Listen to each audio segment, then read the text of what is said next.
Summer வந்தாச்சு. What's your plan for this holiday? எங்க கிட்ட விட்டுருங்க, நாங்க பாத்துக்கிறோம். VGT Holidays. GT Holidays, South India's #1 travel brand. உங்கள் பகுதியில் நடக்கும் அனைத்து நிகழ்வுகளையும் ஆதன் நியூஸ் செயலியில் செய்திகளாக பதிவிட்டு சிட்டிசன் ஜேர்னலிஸ்டாக மாறுங்கள். அரசியல் நிகழ்வுகள், சுவாரஸ்ய தகவல்கள், கோரிக்கை, திருவிழா, விவசாயம் உள்ளிட்ட பல்வேறு நிகழ்வுகளையும் போட்டோ மற்றும் வீடியோவுடன் செய்திகளாக பதிவிடலாம். இது குறித்த மேலும் தகவலுக்கு ஸ்கிரீனில் தெரியும் இந்த எண்ணில் தொடர்பு கொள்ளவும். வந்து ஒரு ஹோட்டலுக்கு சாப்பிட போறாரு. முதல் சப்பாத்தி சாப்பிட்றாரு, ரெண்டாவது சப்பாத்தி சாப்பிட்றாரு, மூணாவது சப்பாத்தி சாப்பிட்றாரு, பசி தீரலை. நாலாவது சப்பாத்தியில பசி தீரலை, அஞ்சாவது சப்பாத்தி சாப்பிடும்போது பசி தீர்ந்துருச்சு. முல்லா அடுத்த முறை அதே ஹோட்டலுக்கு போய் எடுத்து அந்த அஞ்சாவது சப்பாத்தியை கொண்டு வந்தாரு. 4 சப்பாத்தி ஏற்கனவே சாப்பிட்டதுனாலதான் அஞ்சாவது சப்பாத்தியில பசி தீருமே தவிர சர்வர் கணக்குல வந்து அது முதல் சப்பாத்தி தான், அது அஞ்சாவது சப்பாத்தி. இப்ப விஜய் என்ன சொல்றாருன்னா, அந்த அஞ்சாவது சப்பாத்தியை முதல்ல கேட்ட கதை இருக்குல்ல, அதை 2026 நான் முதலமைச்சர் ஆயிடுறேங்கிறாரு. ஏடிபியோட சி ஓட்டர் கருத்துக்கு இப்ப பாத்தீங்களா, ஸ்டாலினுக்கு அடுத்த இடம் விஜய்க்கு தான். 19% கொடுத்துருக்காங்க. எக்ஸாம் காலுக்கு போகாத ஒரு ஆளு மெரிட்ல பாஸ் ஆயிட்டாரு, கோல்டு மெடல் வாங்கிட்டாருன்னு சொன்னா எப்படி இருக்கும்? இன்னும் எக்ஸாம் காலுக்கே போகல, டீ கொடுத்து கூட போகல. அரசியல்ல நீ வந்து ப்ரீகேஜி. அரசியல்வாதி ஆகுறதுக்கான அருகதை உங்களுக்கு எங்க இருந்து வருதுன்னு நான் கேட்கிறேன். விஜய் ஒரு அரசியல்வாதி இல்லைன்னு சொல்றீங்களா சார்? என்னங்க சந்தேகம்? சர்க்கார் 2ங்கிற படத்தை எடுத்து நடிச்சுட்டு இருக்கிற மாதிரியே இருக்கு அவருடைய மேடைகளை பார்த்தாங்க. சினிமா ஷூட்டிங் மாதிரியே. அதை வச்சுனா ஒரு துணை கதாபாத்திரத்தில் நடிக்கிறாங்க. குஷ்பியானந்து மேனேஜராக பேர் சொல்லாம விமர்சனம் பண்றாரு, என்ன பயமானு கேட்டீங்களா? பொதுக்குழுலாம் முத்துவேல் கருணாநிதி ஸ்டாலின் மோடிஜின்னு பேரை சொல்லி விமர்சனம் பண்றாரே சார். சரி சொல்லிட்டா அரசியல்வாதி ஆயிடுவார் அவரு.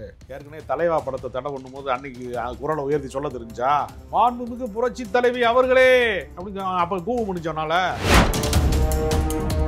விஜய் எல்லாரும் ஏமாத்துறாங்களா சார்? என்ன சந்தேகம் உங்களுக்கு? எல்லாரும் ஏமாத்துறாங்கிறத விட மட்டுமல்ல, அதை விஜய் நம்புறாரு. அவரு அறிவு குறைபாடுன்னு ஒண்ணு இருக்காங்க. என்ன சார் ஏமாத்துற? என்ன சொல்லி விஜய் ஏமாத்துறாங்க? இதுதான் தமிழ்நாட்டுக்கு அடுத்த எம்ஜிஆர். அரசியல்ல வந்து வெற்றி பெறுவோம் அப்படிங்கிற நம்பிக்கை வந்து ஒருவேளை விஜய்க்கு இருந்திருந்தா அடுத்த படத்துக்கு ஏன் ஒரு கதை கேட்கிறாரு? ஜனநாயகம் தான் கடைசி படம் சொல்லிட்டாரே சார் அப்படின்னு வெளியே சொல்றாருங்க. போன முறை அதான் சொன்னாரு, கோட் படத்துக்கு வரும்போது இதுதான் கடைசி படம் தான் சொன்னாரு. விஜய் யார்ட்டையும் கதை கேட்டுக்கிட்டு இருக்காரா என்ன? அட்லி படத்துல நடிக்கிறதுக்கு எதுக்கு கதை கேட்கிறாரு அவரு? ஆதநேயர்களுக்கு அன்பு வணக்கம். இன்று நம்மோடு அரசியல் விமர்சகர் திருமிகு ராஜகம்பீரன் நடந்துள்ளார். வணக்கம் ராஜகம்பீரன் சார். வணக்கம். தமிழ்நாடு அரசியல் களத்தை பொறுத்த வரைக்கும் இனிமே டிஎம்கே விசஸ் டிவிகே தான் களம் அப்படின்னு வந்து விஜய் அவர்கள் தன்னுடைய தாவேக்காவுடைய 1ஆம் ஆண்டு பொதுக்குழுவில் பேசியிருக்காரு. தமிழ்நாடு அரசியல் களத்தை பொறுத்த வரைக்கும் திமுக விசஸ் அதிமுக தான் களம். இதில் வந்து நேற்றைக்கு புதுசாக கட்சி ஆரம்பித்த, அதாவது நேற்றைக்கு மீன்ஸ் 2 வருடங்களுக்கு முன்பு கட்சி ஆரம்பித்த விஜய், ஒரு தேர்தலில் கூட போட்டி போடாத விஜய், தமிழ்நாடு அரசியல் களம், தேர்தல் களம் என்பது திமுக வர்சஸ் தாவேகா அப்படிங்கிறாரு. அதிமுகவுடைய இடத்த நாம் ரீப்ளேஸ் பண்ணணும். அதிமுக மிக தீவிரமாக திமுக எதிர்ப்பை வந்து அவங்க அரசியலில் பதிவு செய்யலை, அதன் காரணமாக அந்த ஸ்பேஸ் வந்து காலியாக இருக்குது, அந்த ஸ்பேஸை தான் ஆக்குப்பை செய்யலாங்கிற ஒரு எண்ணத்தில் விஜய் இருக்காரா சார்? உங்களுடைய பார்வை என்ன? 90களினுடைய தொடக்கத்திலே விஜய் வந்து திரைப்பட உலகத்திற்கு அறிமுகமாகி, நாளைய தீர்ப்பு என்கிற படத்தின் வழியாக அறிமுகமாகி, ஏறத்தாழ இப்பொழுது கடைசியாக நடிப்பதாக சொல்லிக் கொள்கிற ஜனநாயகன் வரைக்கும் ஒரு 32 ஆண்டு காலமாக தொடர்ச்சியாக சினிமாவிலே இயங்கிதான் அவர் ஒரு முன்னணி நட்சத்திரமாக, ஒரு வசூல் நாயகனாக, சூப்பர் ஸ்டாருக்கு பக்கத்திலே இருக்கக்கூடிய வசூல் நாயகனாக, அதற்கு இணையாக பேசப்படுகிற அல்லது அதற்கு அருகில் இருக்கு. சூப்பர் ஸ்டாரை கூட மிஞ்சிட்டாருன்னு சொல்றாங்க சார். வசூல் ரீதியாக மிஞ்சலாம். சூப்பர் ஸ்டாருங்களுடைய அவர் பல பரிணாமங்களை கண்டவர். அவர் 6லிருந்து 60 வரை மாதிரி படங்களும் நடிச்சிருக்கிறாரு, முரட்டு காலை மாதிரி படமும் நடிச்சிருக்கிறாரு, முள்ளு மலர், அது அவர் நிறைய வெரைட்டி பண்ணியிருக்காரு. ராகவேந்திராவும் நடிச்சிருக்காரு, ராகவேந்திரா மாதிரி சாமியாரா நடிச்சிருக்காரு, பாபா மாதிரி படம் நடிச்சிருக்காரு, அவரு எந்திரன் மாதிரி சயின்ஸ் ஃபிக்ஷன்லாம் நடிச்சிருக்கிறாரு, கோச்சடையான் மாதிரி நவீன எல்லா மாற்றத்துக்கும் அவர் தன்னை தயார்படுத்தி கொண்டிருக்கிறாரு. இந்தியில போய் நடிச்சிருக்கிறாரு. தமிழ்நாட்டில் வந்து மிகப்பெரிய நட்சத்திரமாக இருக்கிற கமலஹாசனுடைய இடத்தை வந்து தாண்டி போயிருக்கார் பல முறை. அதனால அவர் செய்த சாதனை என்பது, இவர் வசூலில் மட்டுமே ஒருவர் முன்னணி வைக்கிறார் என்பதை வைத்துக்கொண்டு ஒருவர் சூப்பர் ஸ்டாரை வந்து கீழே தள்ளிட்டார்னு சொல்ல முடியாது. யாரையுமே ஒருத்தருடைய அபாரமான ஆற்றலை வெறும் வசூலை வைத்துக்கொண்டு நம்ம ஒப்பிடவே முடியாது. ஏன்னா ஆடி வெள்ளின்னு ஒரு படம் தமிழ்நாட்டில் வந்து பாம்பு டைப் அடிக்குதுலாம் வச்சு ஒரு படத்தை வந்து 100 நாள் ஓட்டியிருக்காங்க. அதனால தமிழ் திரைப்பட வரலாற்றில் ரொம்ப முக்கியமான படம் ஆடி வெள்ளி தான் நான் சொல்ல முடியுமா? சொல்ல முடியாது. அதுக்குன்னு ஒரு வரலாறு இருக்குது. தமிழ் சினிமாவினுடைய மிகப்பெரிய மாற்றங்களை உருவாக்கியவர்கள் அப்படின்னு ஒரு வரிசை இருக்குது. நான் எதற்காக சொல்கிறேன்னா, 92 தொடங்கி 2025 வரைக்குமான இந்த பயணத்துல தான் இவ்வளவு ஒரு 30 ஆண்டு கால அனுபவத்துல தான் இந்த இடத்தை அடைஞ்சிருக்கிறார். ஆமா, முதல் படம் நடிக்கிற போதே நான் அடுத்த ஆண்டு சூப்பர் ஸ்டார் ஆயிடுவேன்னு சொன்னார்னு வச்சுங்க. இப்ப சிம்பு கூட குழந்தை நட்சத்திரமாக இருக்கும் போதே ஐஎம்ஏ லிட்டில் ஸ்டார் ஆவேன் நான் சூப்பர் ஸ்டார்னு டி ராஜேந்தர் எழுதி கொடுத்த பாட்டுக்கு ஒரு குட்டி பையனா இருக்கும்போது ஆட்டம் போட்டார். ஆமா, அவர் சூப்பர் ஸ்டார் ஆயிட்டாரா? லிட்டில் சூப்பர் ஸ்டார் சார் அவரு தான். அதாங்க லிட்டில்ங்கிறதா அவர் குழந்தையா இருக்கும்போது உள்ள அனுபவம். இன்னைக்கு அவர் அந்த இடத்துல இருக்காரா? இல்ல சார், ஷூட்டிங் ஒழுங்கா போக மாட்டேங்கிறாருங்கிறாங்க. இல்ல அது வேற. அவர் முன்னணி நட்சத்திரங்களினுடைய வரிசையில முதன்மையான இடத்துல இருக்காரா? இல்ல சார். இல்ல அந்த இடத்தை தவற விட்டார்ல அவரு. அப்போ ஒரு கற்பனையாக நீங்க வந்து ஒரு செல்லுலாய்டில் செதுக்கக்கூடிய எடிட் பண்ணக்கூடிய ஒரு கற்பனையான ஒரு கதையுடைய பாத்திரத்தில், அதாவது கற்பனையான கதாபாத்திரத்துக்குள்ள வருவதற்கு 30 வருடம் கடந்த உழைப்பு தேவைப்படும்னா ஒரு மாநிலத்தை ஆள்வதற்கு அந்த மக்களினுடைய நம்பகத்தன்மையை பெறுவதற்கு எத்தனை ஆண்டுகால உழைப்பு வேணுங்கிறத நான் பகிரங்கமாக கேட்குறேன். எம்ஜிஆர் அவர்கள் வந்து 1952 திமுகவில் இணைகிறாங்க. 72 வரைக்கும் 20 ஆண்டு காலம் திமுகவில் தீவிர பணியாற்றார். எந்த அளவுக்கு? கட்சிக்கு அவர் வந்து சட்டமன்ற உறுப்பினராக இருந்திருக்காரு, பொருளாளராக இருந்திருக்காரு. துப்பாக்கி குண்டு பாய்ந்த வந்து அந்த ரத்த வெள்ளத்தோட கூடிய புகைப்படம் அவருடைய பிரச்சாரத்துக்கு, தேர்தல் பிரச்சாரத்துக்கு அவர் பயன்பட்டிருக்கிறாரு. அண்ணா மறைவுக்கு பின்பு கலைஞரை உருவாக்குறதுல கிங் மேக்கரா வேலை செஞ்சிருக்கிறாரு. அப்ப 72 வரைக்கும் 20 ஆண்டு காலம் அரசியல் அனுபவம் அவருக்கு இருக்கு. ஒண்ணு. 72 கட்சி தொடங்குறாரு. 77 வரைக்கும் 5 ஆண்டு காலம் தனிப்பட்ட முறையில் அவர் ஒரு கட்சி தலைவராக தீவிரமா சுழன்று பணியாற்றார். ஓகே. அப்ப 25 வருட அரசியல் அனுபவத்திலே இருந்துதான் தமிழ்நாட்டுக்கு முதலமைச்சராக எம்ஜிஆர் தேர்வு செய்யப்பட்டாரே தவிர எடுத்த அடுப்புலையே திடீர்னு வந்து அவர் அப்படி ஆக முடியாது. முல்லாவோட ஒரு நகைச்சுவை ஒன்று உண்டு. முல்லா வந்து ஒரு ஹோட்டலுக்கு சாப்பிட போறாரு. முதல் சப்பாத்தி சாப்பிட்றாரு, 2வது சப்பாத்தி சாப்பிட்றாரு, 3வது சப்பாத்தி சாப்பிட்றாரு, பசி தீரலை. 4வது சப்பாத்தியில் பசி தீரலை. 5வது சப்பாத்தி சாப்பிடும்போது பசி தீர்ந்துருச்சு. சரி. முல்லா அடுத்த முறை அதே ஹோட்டலுக்கு போய் எடுத்து எடுப்பே அந்த 5வது சப்பாத்தியை கொண்டு வந்தார். 4 சப்பாத்தி ஏற்கனவே சாப்பிட்டதுனால தான் 5வது சப்பாத்தியில் பசி தீருமே தவிர ஹோட்டலுக்காரன் சர்வர் கணக்கில் வந்து அது முதல் சப்பாத்தி தான், அது 5வது சப்பாத்தி கிடையாது. இப்போ விஜய் என்ன சொல்கிறாருன்னா, அந்த 5வது சப்பாத்தியை முதல்லே கேட்ட கதை இருக்குல்ல, அதை 2026 நான் முதலமைச்சர் ஆயிடுறேங்கிறாரு. நான் என்ன சொல்றேன்னா, அது 67 77 எக்ஸாம்பிள் சொல்றாங்களே சார் விஜய் கட்சின்னு. எங்க 67 வந்து அண்ணாவுடைய உழைப்புக்கு வந்து நீங்க எம்ஜிஆரே பெற மாட்டாரு. அண்ணாவுடைய உழைப்பு எவ்வளவுங்க? 49 ஆரம்பிச்ச கட்சி, 49 ஆரம்பிச்ச கட்சி ஆரம்பிச்சது 49. அதுக்கு முன்னாடி அவர் திராவிடர் கழகத்தில் பணியாற்றி இருக்கிறார்ல. ஆரிய மாயைன்னு ஒரு புத்தகத்தை எழுதுனதற்காக 6 மாத காலம் சிறை தண்டனை அனுபவிச்சிருக்காங்க. அவருடைய கருத்து, அவருடைய சிந்தனை இந்த சமூகத்தில் எவ்வளோ பெரிய அதிர்வை உண்டாக்கும்னா, கோர்ட்டில் வந்து அது ஒரு வழக்காகி சிறை தண்டனைக்கு போகும். இப்போ இவங்க பேசுகிறதெல்லாம் பைத்தியக்காரங்க உளர்றது மாதிரி தானே இருக்குது.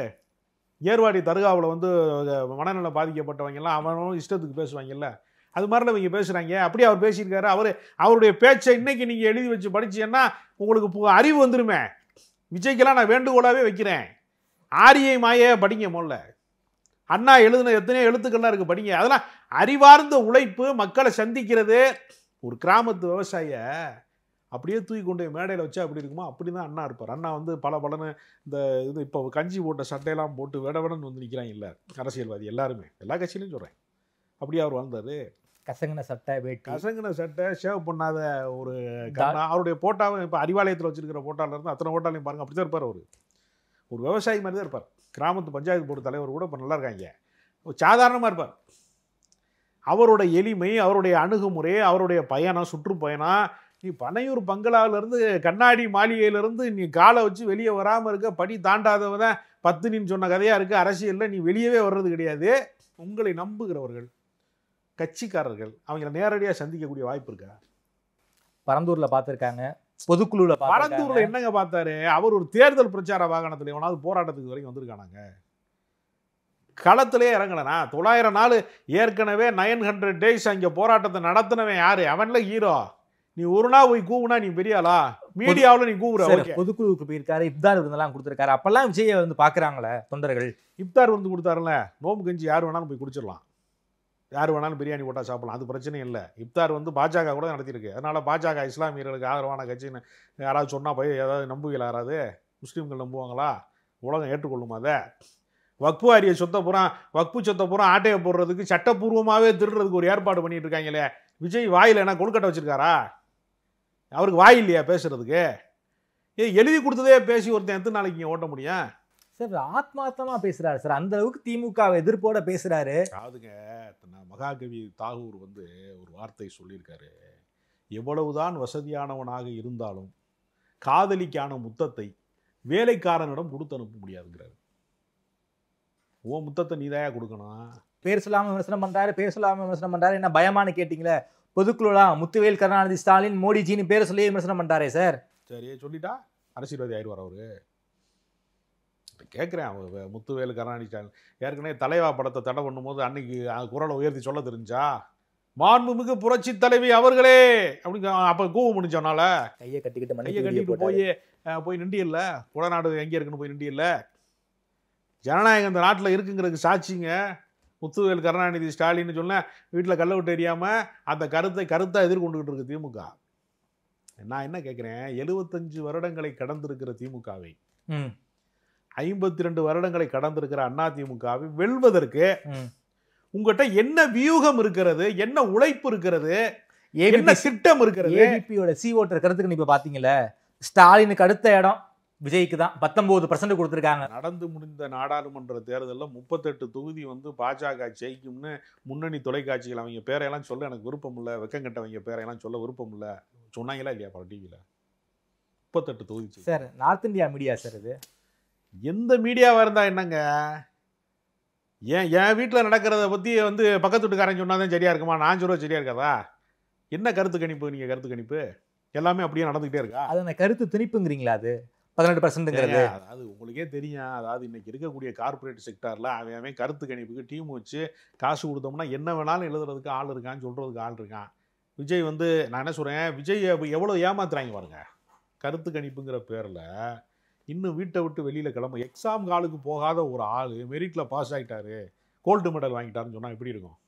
நீ இன்னும் எக்ஸாம் காலுக்கே போகலை, பள்ளிக்கூடத்துக்கு கூட போகல. நீ இன்னும் அரசியலில் நீ இன்னும் பிரிகேஜி களத்துக்கு போகாத ஒரு ஆள். கள அரசியல்னு ஒன்று இருக்கா இல்லையா? நான் என்ன சொல்கிறேன், இப்போ மும்மொழி கொள்கை இருக்குல்ல? ஆமாம் இருக்கு. திமுக மொழி பிரச்சனையை வச்சு தானே வீழ்த்துனாங்க காங்கிரஸை. மும்மொழி கொள்கைன்னு ஒரு மொழியை திணிக்க வர்றான்ல, 3வது மொழி இந்தியை தான் திணிக்க வர்றான், இல்லைன்னா சமஸ்கிருதத்தை திணிப்பான். 2 தானே திணிப்பான், அவனுக்கு வேற என்ன இருக்கு? இந்த மொழி பிரச்சனையை கையாள்வதற்கு விஜய் இளைஞர் படையை வைத்திருக்கிறாரு. மத்திய அரசு அலுவலகங்களுக்கு முன்னால் நின்று கொண்டு ஒரு மாபெரும் ஆர்ப்பாட்டத்தை நடத்தி திமுக மும்மொழி கொள்கையை எதிர்ப்பதை விடவும் நான் தான் அதிகமாக எதிர்த்தேன், தமிழக வெற்றி கழகம் தான் திமுகவை விடவும் மொழி போராட்டத்திலே முன்னணி வைக்கிறது சமகாலத்தில் என்று சொல்லக்கூடிய ஒரு இடத்தை அவரால் அடைய முடியுமா? முடியாதா? முடியும் சார். ஏன் அவர் செய்ய மாட்டேங்கிறார்? செய்வார். ஏங்க இது என்ன ஜோசியமா 6 மாதம் கழிச்சு உங்களுக்கு கிரகம் தீர்ந்துன்னு சொல்றதுக்கு? அரசியலுங்க, அன்றாட நீங்கள் ரியாக்ட் பண்ணி ஆனுங்க. வக்ஃபு வாரிய மசோதாவுக்கு இன்னைக்கு ஒரு நாடாளுமன்றத்தில் ஒரு சலசலப்பு நடக்குதுன்னா அடுத்த வாரம் கருத்து சொல்கிறேன்னா யூடியூப்பே ஓடாதே. அடுத்த வாரம் சொன்னாத காலையில் விற்கிற பேப்பரை சாயங்காலம் விற்க முடியுமா? முடியாது சார். மத்தியானமே அதுக்கு ஆயுசு முடிஞ்சிருது, 1 மணி நேரத்தில் தீர்ந்துருது. மத்திய அரசை எதிர்ப்பதற்கான வாய்ப்பு இருக்கிறது. இதே வேலையைத்தான் அவர் அரிட்டாப்பட்டியில் போராட்டம் நடந்த போதெல்லாம் அப்படி ஒரு விஷயம் நடக்காத மாதிரியே இருந்தார் விஜய். போராட்ட களத்துக்கு போய் மதுரை மாவட்டத்தில் அரிட்டாப்பட்டியில் போராடிக்கிட்டு இருக்கிற மக்களுக்கு மத்தியில் போய் நடு ரோட்டில் போய் உட்காருங்க, வீதியில் போய் உட்கார்ந்தா ஃப்ளாஷ் நியூஸ் ஆகும்ல. பரந்தூருக்கு போனீங்கல்ல, வேனில் போயிட்டு அப்படியே பாதத்தில் மண்ணு படாமல் அப்படியே நீங்கள் டப்புன்னு எந்திரிச்சு டப்புன்னு போயிட்டீங்களா, ரிட்டர்ன் போனீங்கல்ல. அதுக்கு பதிலாக நீங்கள் அந்த மக்களை சந்திப்பதற்கு நீங்கள் போயிருக்கலாம்ல. கேட்டால் போலீஸ் தடுக்குதுங்க, அரசாங்கம் தடுக்குதுங்கிறாங்க. ஆமாம், அரசாங்கம் தடுக்கிறதுக்கு தாங்க அரசாங்கம் வச்சுருக்காங்க. எல்லாத்துக்குமே அரசாங்கம் தடுக்க தான் செய்யும். இப்போ இந்திய எதிர்ப்பு போராட்டத்தை திமுக நடத்தும் போது அந்த அன்னைக்கு ஆளுகிற அரசு அதை ஆதரிச்சிச்சு. அவர் போராட்டத்தை எதிர்த்தாங்க. காந்தி சட்ட மறுப்பு போராட்டங்கள் நடத்தினார்ல, பிரிட்டிஷ்காரனுடைய அரசு அதை அன்னைக்கு ஏற்றுக்கொண்டுச்சு அவர் போராட்டத்தை. இல்லை, அப்போ அரசியல்ங்கிறது என்ன? இன்றைக்கு எது சட்டமோ எது அதிகாரமோ அதை எதிர்க்கணும். அதை எதிர்க்கிறதாங்க அரசியல். திமுக எதிர்க்கிறார்ல. இல்லைங்க, போலீஸ்காரன் சொன்னாங்க இந்த பக்கம் போகக்கூடாதுன்னு, அதனால சட்டத்தை மதிக்கிறேன். தனிநபர் தாங்க அது கேட்கணும். கட்சி நடத்துறவன் நான் மக்களுக்காக போராட வந்திருக்கேன்னு போகணும்ல. நீ அப்படியே பொத்துனாப்புல போயிட்டு அப்படியே பூ போல அப்படியே வந்து சிலப்பதிகாரத்தில் ஒரு கவிதை வரி உண்டு. கண்ணகியை பற்றி வர்ணிக்கும் போது இளங்கோவடிகள் ஒரு சொல்வார், வண்ணச்சீரடி மண்மகள் அறிந்திடல். அவள் பாதம் எப்படின்னா ஒரு ஒரு ஒரு வண்ணச்சீரடி, அவருடைய பாதம் வந்து ரொம்பவும் அழகான பாதம், அது பூமியை பார்த்தது கிடையாதுன்னாரு. அவள் கால் பட்டதே கிடையாது பூமியிலன்னாரு. அது மாதிரி பனையூர் பங்களாவுக்குள்ள உட்கார்ந்துக்கிட்டு வண்ணச்சீரடி மண்மகள் அறிந்திடல் மாதிரி யார் பாதம் பூமியில பாதம் படாமல் வாழ்ந்துக்கிட்டு என்ன எப்படி அரசியல்வாதி ஆக முடியும்?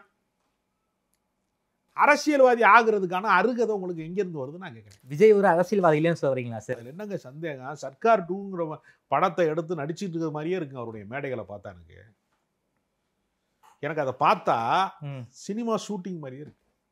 ஆதவர்ஜுனா ஒரு துணை கதாபாத்திரத்தில் நடிக்கிறாப்புல, புஷி ஆனந்த் மேனேஜராக இருக்காப்புல, இந்த ஜான் ஆரோக்கியசாமி ஸ்கிரிப்ட் ரைட்டர் இருக்காப்புல. என்ன சார் சொல்றீங்க? ஆமாங்க, இதெல்லாம் சேர்ந்து ஒரு நாடகம், மேடை நாடகம் நடக்குது. எதுக்காக மேடை நாடகம் நடத்தணும்? மேடை நாடகம் நடத்தின, அதாவது 2 விஷயம் இருக்குங்க. சினிமாக்காரங்கிட்ட நம்ம நான் வந்து பணியாற்றியவன், சினிமாவில் அசோசியேட் டைரக்டரெலாம் பணியாற்றியவன், நான் பயணப்பட்டவங்கிற மாதிரிலாம் சொல்கிறேன். கலைத்துறையில் தன்னை பற்றிய மிகை மதிப்பீடு இருக்குல்ல, ஜெயிச்ச உடனே என்ன பண்ணுவாங்கன்னா சாமானிய மனிதர்களை ஒரு பெரிய சுப்பீரியராக காட்டுவாங்க. தகுதிக்கு மீறிய வெற்றி பெற்றவர்களாக இருக்காங்கல்ல. இப்போ சமீபத்தில் கூட பிரதமர் அவர்கள் வந்து ஒரு தேர்தல் காலத்தில் என்ன சொன்னார், நான் அம்மா வழியாக பிறக்கவே இல்லை, பயாலஜிக்கலாக பிறக்கலை அப்படி சொன்னார்ல. இந்த அதீத வெற்றி, தகுதியற்றவர்களுக்கு கிடைக்கிற அதீத வெற்றி இருக்குல்ல, அது மிகை மதிப்பீட்டுக்கு கொண்டு போகும். தன்னை குறித்து வந்து அதிகமான ஒரு கற்பனையில் ஆழ்ந்துருவாங்க. ஒரு கட்டத்துக்கு மேலே எல்லாரும் புகழ்ந்து புகழ்ந்து பேசி அந்த புகழ்ச்சி உண்மைதானோ அப்படின்னு நம்ப தொடங்குவது. ஓகே, அதுதான் இங்கே நடக்குது. விஜய் எல்லாரும் ஏமாத்துறாங்களா சார்? அது என்ன சந்தேகம் உங்களுக்கு? எல்லாரும் ஏமாத்துறாங்கிறத விட மட்டுமல்ல, அதை விஜய் நம்புறாரு. அது நம்புறாரு. அவரு அறிவு குறைபாடுன்னு ஒன்று இருக்குல்லங்க. என்ன சார் ஏமாத்துற? என்ன சொல்லி விஜய் ஏமாத்துறாங்க? நீ தான் தமிழ்நாட்டுக்கு அடுத்த எம்ஜிஆர், உன்ன மாதிரி உண்டா? நீ போனேன்னா அவ்வளோதான், நாடே தாங்காது, ஆட்சி அப்படியே கிடுங்கிடுங்குது, ஸ்டாலின் உன்னைய பார்த்து அப்படியே வந்து நைட்லாம் தூக்கம் இல்லாமல் கிடக்கிறாரு, உதயநிதி அரசியலை முடிச்சு வச்சுட்டாங்க, இப்போ பொய் சொல்லிட்டு இருக்காங்க. கள அரசியல்னா என்னன்னே தெரியல. அதாங்க சொல்கிறேன், மைதானத்துக்கே போகலைங்க. நான் தான் சாம்பியனு, திமுகவுக்கு போட்டி நான் தான். திமுக களத்தில் எவ்வளோ வேலை செஞ்சுருக்காங்கன்னு தெரியணும்ல. விஜய்க்கு தெரியலையா? என்ன தெரியும் சொல்லுங்கள், எப்படி தெரியும்? நீங்கள் அவர் 90களின் தொடக்கத்தில் சினிமாவில் நடிக்க விட்டார், ஹீரோயினர் இல்லையா? ஒரு 30 ஆண்டுகளுக்கு மேலாக, அவருக்கு இப்போ வயசு 51 வயசாகுது. ஒரு 30 ஆண்டுகளுக்கு மேலாக 20 வயசு வரைக்கும் தான் அவர் சராசரி வாழ்க்கையை வாழ்ந்துருப்பார். அவங்க அப்பா ஒரு வெற்றி பெற்ற இயக்குனர். ஆமாம், இவர் ஒரு வாரிசு அரசியல் சொல்கிறாங்களா, அது மாதிரி கலைத்துறையில் ஒரு வாரிசு சார்ந்த நடிகர். அப்பாவுடைய அறிமுகத்தால் அவர் வந்துட்டார். சார் என்னதான் வாரிசாக இருந்தாலும் திறமை இருந்தால் தானே சார் 30 வருஷம் ஃபீல்டில் ஜெயிக்க முடியும். நான் ஒன்றும் அவருடைய திறமையை குறைத்து மதிப்பிடலை. அவர் வாரிசுன்னு கத்துறதுனால அவரும் அந்த இடத்துல இருந்து வந்திருக்காருன்னு நான் நினைவுபடுத்துறேன். பிரசாந்தோட அப்பா தியாகராஜன் எவ்வளோ பெரிய டைரக்டர், அவர் ஒரு ரவுண்டு ஜெயிச்சாருங்க. பிரசாந்த் வந்து டோட்டல் வந்து ஃப்ளாப் கிடையாதுங்க. வைகாசி பிறந்தாச்சு மாதிரி படம் ஓடும் போது சூப்பர் ஹீரோவாக தாங்க பிரசாந்த் இருந்தார். இல்லாட்டினா அவரை கூட்டு போய் சங்கர் வந்து ஜீன்ஸ் மாதிரி படத்தில் போய் உலக அழகி ஐஸ்வர்யா ராயோட வந்து 8 அதிசயத்தில் ஆட விடுவார். அவர் முன்னணி ஹீரோவாக இருந்தார். பிரசாந்த் நீடிக்கலை, அதை வேணால் சொல்லுங்கள். ஒரு 10 ஆண்டு காலம் இருந்தார். அடுத்த 10 ஆண்டு காலத்தில் மார்க்கெட் போயிருக்கு, அப்படி தான் சொல்லணுமே தவிர அவர் வந்து வரவே இல்லைன்னு சொல்ல முடியாதுல்ல. ஒரு ரவுண்டு வந்திருக்காரு இல்லைங்க பிரசாந்த், நீடிக்கவில்லை நிலைக்கவில்லை அப்படி பேசுங்க. அதுக்காக அவர் வரவே இல்லை அப்படிலாம் சொல்ல முடியாது. ஏன்னா சினிமா வந்து யாருக்கும் சொந்தம் கிடையாது. ஒரு நடிகனுடைய வீழ்ச்சியில் தான் இன்னொரு நடிகன் வருவான். விஜய் அவர்களுக்கு நீங்கள் தொடர்ந்து அவருடைய கலை பயணத்தில் தொடர்ச்சியாக அடுத்தடுத்து அவர் தொடக்க கால படங்கள் பூரா தோல்வி படம். அவர் சினிமாவுக்கு அன்ஃபிட்னு தமிழினுடைய மூத்த இயக்குனர்கள் வந்து அவரை ரிஜெக்ட் பண்ணாங்க. ஏன்னா எடுத்தடுப்புலேயே வந்து அவர் வந்து ஹீரோவாக ஆகிறதுக்கு அவர் அப்பா வந்து விரும்பலை. ஏன்னா சினிமாவால் பல சிரமங்களை அனுபவிச்சதுனால அவர் நடிக்க வந்ததை அவங்க அப்பா விரும்பலை. பாரதி ராஜா வச்சு தான் அறிமுகப்படுத்தணும்ட்டு அவர் நினச்சார். பாரதி ராஜா அவர் ரிஜெக்ட் பண்ணிட்டார். சரி, பின்னால் அவரை நான் தவற விட்டு விட்டேன்னு சொன்னார். தவற விட்டு விட்ட மாணிக்கம்னு சொல்லி சமாளித்தார். ஆனால் அன்னைக்கு பொழுதுக்கு அவர் ரிஜெக்ட் தான் பண்ணார். சரி, எதுக்கு நான் சொல்கிறேன்னா, ஒரு நீண்ட உழைப்பின் வழியாகத்தான் இந்த இடத்துக்கு அவர் வந்திருக்கிறாரு. அரசியலில் அவர் என்ன உழைச்சிருக்கிறாரு, என்ன களப்பணி செய்திருக்கிறாரு, அவருடைய கருத்தியலாவது யாரும் சொல்லாத ஒரு கருத்தியலை சொல்லியிருக்காரா? சொல்லுங்க, யோசிச்சு பாருங்க. இன்னைக்கு நம்ம பேசிக்கிட்டு இருக்க இந்த நேரத்தில் ஒரு ஆணவ படுகொலை நடந்து முடிந்திருக்கிறது. கண்டிச்சு களத்துக்கு போறதுக்கு தயாரா இருக்காரா? கேட்டா என்ன சொல்றாங்க, எப்ப பார்த்தாலும் அவர் வந்து இதுக்கு போனாரு, பிள்ளைகளுக்கு வந்து நோட்டு புத்தகம் கொடுத்தாரு, பரிசு கொடுத்தாரு. அதை தான் சொல்றாங்க. விஜய் செய்த சாதனைன்னு ஏதாவது கேட்டோம்னா என்னையா செஞ்சார் சமுதாயத்துக்குன்னு கேட்டா, படிக்கிற பிள்ளைகளுக்கெல்லாம் அவர் வந்து இதெல்லாம் கொடுத்தாருல்ல, பரிசு கொடுத்தாருல்லங்கிறாங்க. பள்ளி மாணவர்களுக்கு உதவித்தொகை கொடுப்பதற்காக ஒருவர் தமிழ்நாட்டுக்கு முதலமைச்சர் ஆகணும்னா சிவகுமார் குடும்பத்திலிருந்து ஆகணும். சூர்யாவோ கார்த்தியோ ஒரு ஆள் தான் சூர்யாவோ முதலமைச்சராகவும் கார்த்தியை வந்து துணை முதலமைச்சராகவும் தான் ஆகணும். அவங்க தான் 2006 கொடுக்குறாங்க, நேற்று இன்னைக்கு இல்லை, பல ஆண்டுகளாக கொடுத்துட்ருக்காங்க. இது என்ன, இதெல்லாம் அரசியலில் சேருமா? முதல்ல கள அரசியலுக்கு சார் என்ன சொல்லி சார் ஜான் வந்து விஜய் ஏமாத்துறாரு?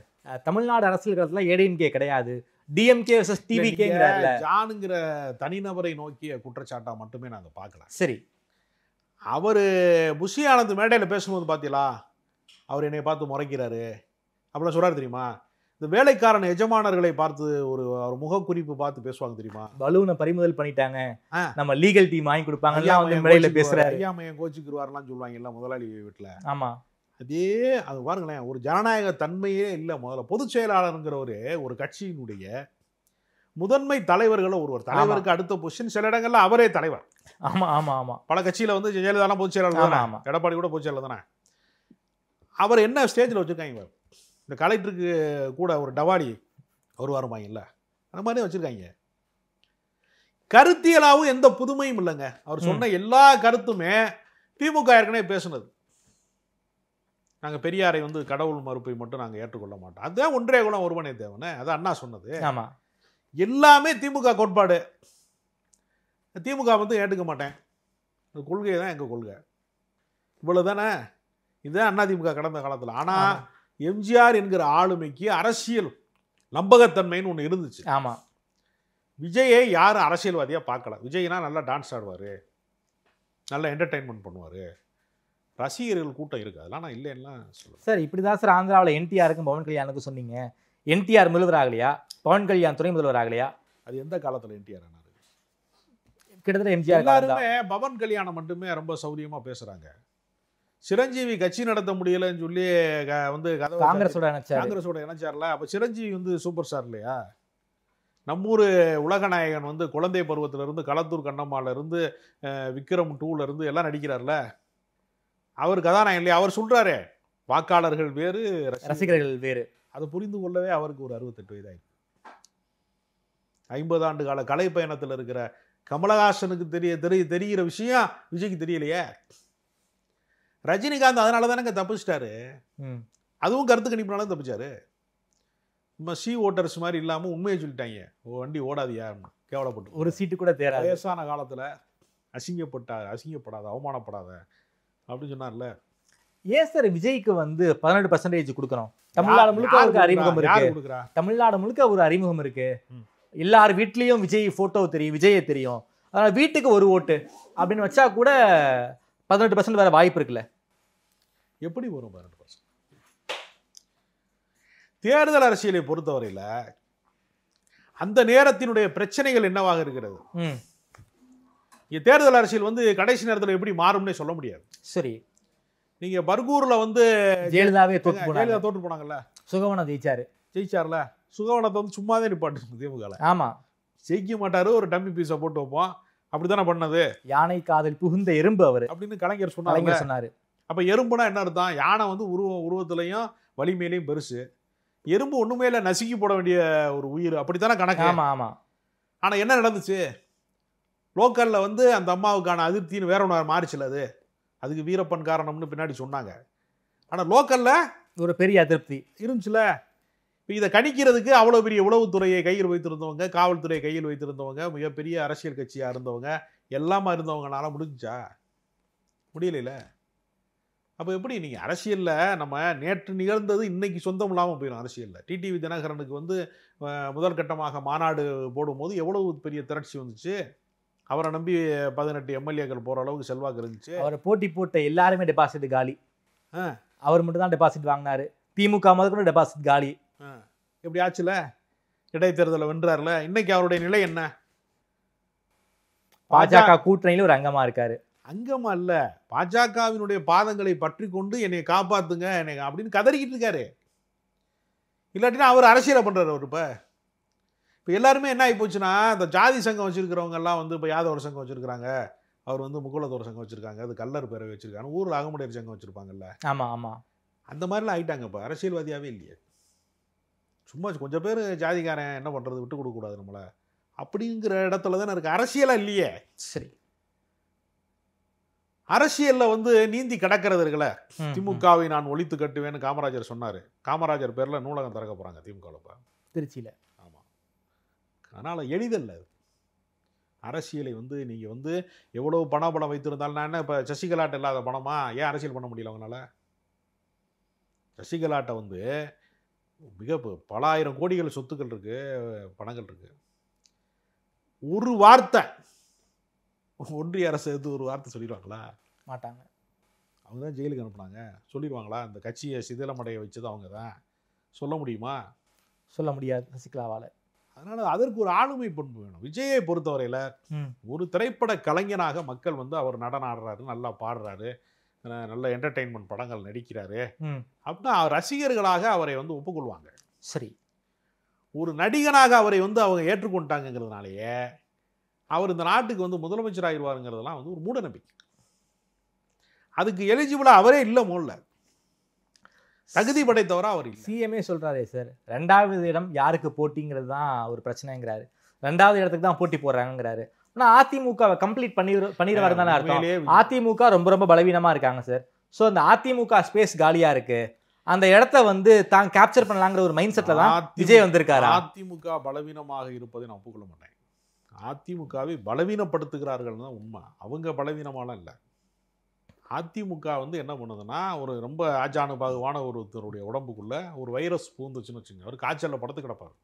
ஆமாம், அது மாதிரி வந்து பாஜக என்கிற வைரஸுடைய ஊடுருவலால் அதிமுக பாதிக்கப்பட்டிருக்கு. அப்படித்தானே தவிர அதிமுகவுக்கு வந்து திமுகவிற்கு நிகரான கட்சி கட்டமைப்பு இருக்கிறது, கட்சி செயலாளர்கள் இருக்கிறாங்க, பல நிர்வாகிகள் இருக்கிறாங்க, பூத் ஏஜென்ட் இருக்கிறாங்க. அதிமுக வந்து ஒரு 2ஆம் கட்ட கட்சின்னு கூட நான் சொல்ல மாட்டேன். ஓகே, திமுகவுக்கு நிகரான, சில நேரங்களில் திமுகவை தாண்டி வெற்றி பெற்ற கட்சியும் கூட. ஆமாம், அதான் வரலாற்று உண்மை. ஆமாம் ஆமாம், பல முறை அவங்க வெற்றி பெற்றிருக்காங்க. அது வந்து ஒரு வரி கூட உண்டு, மக்களினுடைய அரியா ஜனங்களினுடைய மனதிலே வந்து அரியாசனம் அமைத்த கட்சி அது. சாதாரண இயக்கம் அல்லது. இன்னைக்கும் இரட்டலைக்கு வந்து ஒரு செல்வாக்கு இருக்கு. அதை காட்டி தான் மிரட்டுறாங்க. இரட்டலையை பறிச்சிருவேன், செங்கோட்டையனை நான் வந்து தலைவராக்கிடுவேன், இப்படி மிரட்டி பாஜக மிரட்டி அவங்கள பணியை செய்து ரெய்டு போட்டு அமலாக்கத்துறையை வச்சு, வருமான வரித்துறையை வச்சு, தேர்தல் ஆணையத்தை வச்சு மிரட்டி பணியை வச்சு அவங்களுடைய கட்சிக்குள்ள ஊடுருவல் செய்கிறாங்க. சரி, 2வது இடத்தில் அதிமுக தான் இருக்கு. விஜய் ஒருவேளை புத்திசாலியா இருந்திருந்தா அதிமுக கூட்டணிக்கு போயிருப்பார். அதிமுக தரப்பே விஜயை வந்து ஆக்சஸ் பண்ணாங்கிற ஒரு கருத்தெல்லாம் நாமளே பேசியிருக்கோம். ஏன் சார் அதிமுக கூட்டணிக்கு விஜய் ஓகே சொல்லலை? தன்னையே எம்ஜிஆராக கருதி கொள்றாரு. இங்க எம்ஜிஆர் கட்சியோட கூட்டணி போறது, தன்னை வந்து எம்ஜிஆராக அதாவது மறுபடியும் ஒரு நகைச்சுவை கதையை தான் சொல்ல வேண்டியிருக்கு. முல்லா வந்து ஒரு சந்தைக்கு போய் ஒரு குதிரையை வச்சுக்கிட்டு இந்த குதிரையை விற்கணும்னு முடிவு எடுத்து போறாரு.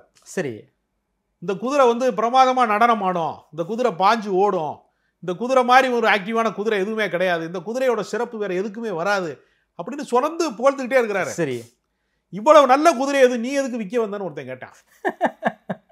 முல்லா சொன்னாரு, குட் பாயிண்ட், வேலிட் பாயிண்ட், நான் வீட்டுக்கு கூட்டு போறேன்னாரு.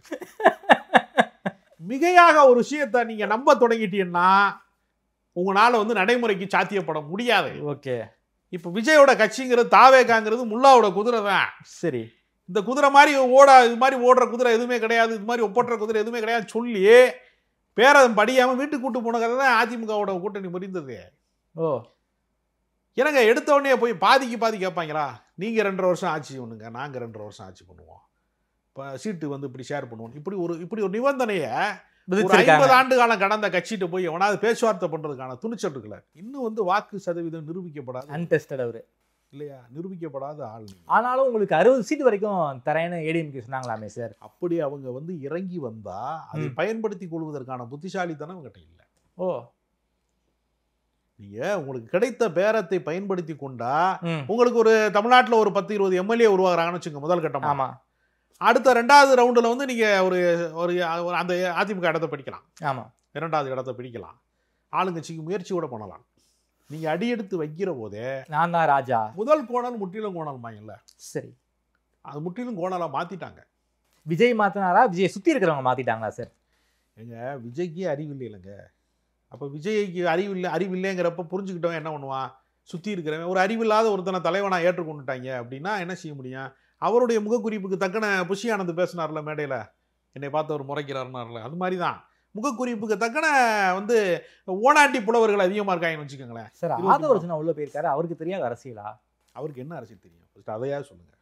அவர் ஏதாவது கவுன்சிலர் எலெக்ஷனில் வென்றிருக்காரா, வார்டு மெம்பர் ஆகிருக்காரா, பஞ்சாயத்து பிரசிடென்ட் ஆயிடுவாரா? அவர் ஏங்க அவருக்கு அரசியலுக்கு என்ன சம்பந்தம் சார்? பிசிகாவோட அமைப்பை பலப்படுத்தி இருக்காரு சார், பூத் கமிட்டி மாநாடு நடத்திருக்காரு, ஜனநாயகம் வள்ளுவங்கிற மாநாடு நடத்திருக்காரு. வந்து தேர்தல் அரசியலுக்கு வர்றதுக்கு முன்னாடியே சாதி ஒழிப்பு இயக்கமாக மதுரையில் தலித் பேந்தர் ஆஃப் இந்தியா அப்படின்னு ஒரு அமைப்பு வந்து அவங்க கட்டி அதிர செஞ்சார் திருமாவளவன்.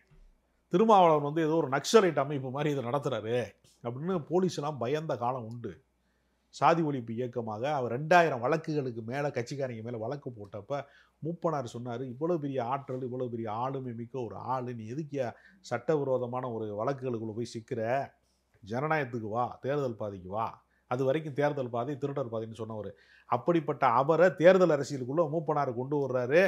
யாருடைய கூட்டணியுமே இல்லாமல் 1.5 லட்சம் வாக்குகள் வாங்கக்கூடிய வலிமையோட திருமாவளவன் இருந்த காரணத்தினால தான் அவரை பல பேர் எங்கள் கூட்டணிக்கு வாங்க, எங்கள் கூட்டணிக்கு வாங்கன்னு பேசக்கூடிய நிலைமை அவர் உருவாக்கி, அவர் ஒரு 30 ஆண்டு கால உழைப்பில் இவ்வளவு இடத்துக்கு வந்து சேர்ந்துருக்கிற அவரை போய் திடீர்னு போய் வந்து இந்த காக்கா உட்கார பணம் விழுந்துருச்சுப்பாங்கல்ல, அது மாதிரி நீ கட்சிக்குள்ள ஒன்னே ஒரு ஆளை அடையாளம் காட்டினதே திருமாவளவன். ஆதவர்ஜுனான்னு ஒரு ஆள் இருக்காரு, லாட்ரி சீட்டு அதிபருடைய மருமைங்கிறது யாருக்குமே தெரியாது. உங்களுக்கு அடையாளம் காட்டினவர் திருமாவளவன். அந்த கட்சிக்குள்ள போய் அவரே மாநாடு நடத்துறேன் விட்டா, திருமாவளவனுக்கு நான் தான் ஐடியா கொடுத்தேன், திருமாவளவனுக்கு விடுதலை சிறுத்தை கட்சியை உருவாக்கு, நீ பிறந்திருக்கே மாட்டப்ப திருமாவளவன் அரசியலில் தொடங்கும் போது. என்ன இதெல்லாம் அபத்தம், அதெல்லாம் ரொம்ப அபத்தமான விஷயம். ஏன்னா திருமாவளவன் வந்து பெரிய அரசியல் ஆளுமை. பிறப்பின் வழியாக சாதி பார்க்கிற மனநிலை வந்து தமிழ் சமூகத்தில் இல்லாமல் போயிருந்தா திருமாவளவன் தமிழ்நாட்டின் முதலமைச்சர். திருமாவளவன் இன்னொரு கலைஞர், அடித்தட்டு சமூகத்தில் இருந்து ஆளுமை செலுத்தி ஒரு கலைஞர். அவர் இந்த வட்டத்துக்குள்ள அவர் நம்ம சுருங்கி இருக்காரு. அப்படித்தான், அவர் சுருங்கலை, நாம சுருக்கிட்டோம், நம்ம சுருக்கிட்டோம். இதுதான் யதார்த்தமே தவிர அவருடைய ஆளுமையை போய் நீ கட்சிக்குள்ள போய் தொண மாப்பிள்ளையா போனவன் போகிறான், நான் தான் மாப்பிள்ளைன்னா அது என்ன கணக்குன்னு எனக்கு புரியலை. அது நீங்கள் எல்லாம் வந்து கட்சி நடத்துறதுனா ஒரு சில மாநாட்டுக்கு இப்போ டொனேஷன் கொடுத்தவங்கலாம் மாநாடு நடத்தணும்னு ஆயிடுவானா? ஒரு கட்சிக்காரன் வந்து நம்மகிட்ட டொனேஷன் கேட்குறேன், இப்போ நான் தான் அந்த மாநாட்டை நடத்துனேன்னு சொல்கிறதா? உங்கள் தகுதிக்கு ஒன்று கொடுக்குறீங்க, அவ்வளோதானே. அதை வைத்துக்கொண்டு நீங்கள் தான் தீர்மானிக்கிற சக்தின்னு சொல்ல முடியுமா? அவர் ஜெயலலிதா ஆட்சியில் இருக்கும்போது மதமாற்ற தடை சட்டத்தை மாநாடு நடத்தினார் அவர். ஆமாம், ஒரு 1.5 லட்சம் பேருக்கு மேலே மதமாற்றம் செஞ்சார். பௌத்தர்களாக நான் மாற்றுறேன், நாங்கள் இந்துக்கள் அல்லனாரு. ஜெயலலிதாவை எடுத்து மாநாடு நடத்த முடியுமா? பொதுக்கூட்டமே நடத்த முடியாது, தெருமுனை கூட்டம் கூட நடத்த முடியாது. அந்த காலகட்டத்தில் இருந்தவனுக்கு தெரியும். அப்படிப்பட்ட அரசியலெல்லாம் அவர் செஞ்சவர். அவரை போய் வந்து நீ வந்து பச்சை பிள்ளை, அதாவது சின்ன பிள்ளைய வெல்லாமல் வீடு வந்து சேராதுமாங்க, அந்த மாதிரி அரையும் குறையுமா இருக்கிறவங்க பூரா நான் தான் அதில் உருவாக்கினேன்னு சொல்கிறதுக்குல ஆனால் ரொம்ப ஒரு தப்பான விஷயம். ஓகே சார், திமுக கூட்டணி இருக்குது, என்டிஏ கூட்டணி, கிட்டத்தட்ட அதிமுக பாஜக கூட்டணி உருவாயிடுச்சு. விஜய் இருக்காரு, சீமான் இருக்காரு. ஸோ அதிமுக பாஜக கூட்டணி உருவாச்சுன்னா ஒரு மக்கள் மத்தியில் ஈடுபடாது. ஸோ லாஸ்ட்டு நாடாளுமன்ற தேர்தலில் என்ன நடந்துச்சு நாமளே பார்த்தோம். அப்படி இருக்கக்கூடிய சூழலில் விஜய் அந்த இடத்த ரீப்ளேஸ் பண்ண மாட்டாரா என்ன? சிதறடிக்கப்படும் ஓட்டுகள் ஒருமுகப்படுத்தப்படணும்ல. திமுக வேணாம் அப்படின்னு நினைக்கிறவனுக்கு ஒரு வலிமையான கூட்டணியை காட்டணும். தமிழ்நாட்டு அரசியலில் இருக்கக்கூடிய பெரிய வீழ்ச்சி என்னன்னா, நமக்கு தெரியும், நம்ம மக்கள் நல கூட்டணி என்ற ஒரு 3வது அணி அமைச்சாங்க. ஆமாம், 2016 யாருக்கு பயன்பட்டுச்சு? அப்போதைய ஆளும் கட்சியான அதிமுகவுக்கு பயன்பட்டுச்சா? அப்போ திமுகவுடைய வாக்குகளை சிதறடித்ததன் விளைவாக ஜெயலலிதா ஆட்சிக்கு வந்தாங்க. அப்போ சிதறடிப்பதற்காகத்தான் 3வது அணி உதவி இருக்கிறதே தவிர அது ஒரு முழுமையான சக்தியாக மாறி ஒரு ஆளுகிற அமைப்பாக மாறுவது அப்படிங்கிற இடம் இருக்குல்ல, அப்படி ஒன்று இல்லை. அப்படின்னா விஜய் என்டிஏ கூட்டணிக்கு போனாதான் திமுக வீழ்த்த முடியுங்கிறீங்களா? இல்லை, அது பொருந்தா கூட்டணி ஆயிடும். இப்போ நீங்கள் விஜயகாந்த் வந்து தனியாக இருக்கும் போது எனக்கும் மக்களுக்கும் தான் கூட்டணி சொல்லும் போது இருந்த மவுசு எதிர்கட்சி தலைவர் வரைக்கும் கூட பரவாயில்ல. அப்புறம் அவர் தான் முதலமைச்சர் வேட்பாளர்னு கொண்டு நிப்பாட்டினாங்கல்ல, மக்கள் நல கூட்டணி, சட்டமன்ற உறுப்பினராக கூட ஆக முடியல அவரால். பொருந்தா கூட்டணி. காரணம் என்னன்னா, மிக நீண்ட பாரம்பரியம் கொண்டு இருக்கிற இடதுசாரிகளும் வைகோ மாதிரி தலைவர்களும் திருமாவளவன் மாதிரி தலைவர்களும் ஒரு சினிமா நடிகனை வந்து ஒரு திடீர்னு எல்லா அறிவாளிகளும் சேர்ந்து ஒரு கோமாளியை தலைவனாக காட்டினீங்கன்னா மக்கள் குழப்பமாயிருவான். சரி, அது எடுபடாது.